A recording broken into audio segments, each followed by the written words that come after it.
मायावी घटोत्कच। भीमसेन का विवाह हिडिंबा नाम की एक राक्षसी के साथ भी हुआ था। वह भीमसेन पर आसक्त हो गई थी और उसने स्वयं आकर माता कुंती से प्रार्थना की थी कि वे उसका विवाह भीमसेन के साथ करा दे। कुंती ने उस विवाह की अनुमति दे दी, लेकिन भीमसेन ने विवाह करते समय यह कवच उससे ले लिया कि एक संतान पैदा होने के पश्चात वह संबंध तोड़ लेगा। भीमसेन ने कुछ दिन तक हिडिंबा के साथ सहवास किया। इससे वह गर्भवती हो गई और उसके गर्भ से एक बड़ा विचित्र बालक पैदा हुआ, जिसका मस्तक हाथी के मस्तक जैसा और सिर केश शून्य था। इसी कारण उसका नाम घटोत्कच, घट हाथी का मस्तक और उत्कच के शहीन पड़ा।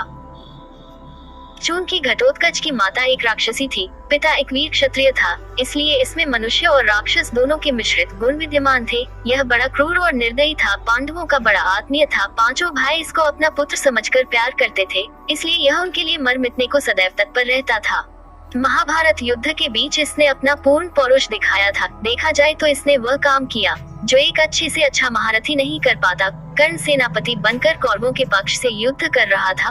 वह बड़ा अद्भुत योद्धा था। उसके पास इंद्र की दी हुई ऐसी शक्ति थी जिससे वह किसी भी पराक्रमी से पराक्रमी योद्धा को मार सकता था। वह शक्ति कभी खाली जा ही नहीं सकती थी। वैसे कर्ण की निगाह अर्जुन पर लगी हुई थी। वह उस शक्ति के द्वारा अर्जुन का वध करना चाहता था। श्री कृष्ण इसको समझते थे, इसी कारण उन्होंने घटोत्कच को रणभूमि में उतारा। इस राक्षस ने आकाश से अग्नि और अनेक प्रकार के अस्त्र शस्त्र बरसाना आरंभ किया। उससे कौरव सेना में हाहाकार मच उठा। सभी त्राही त्राही करके भागने लगे।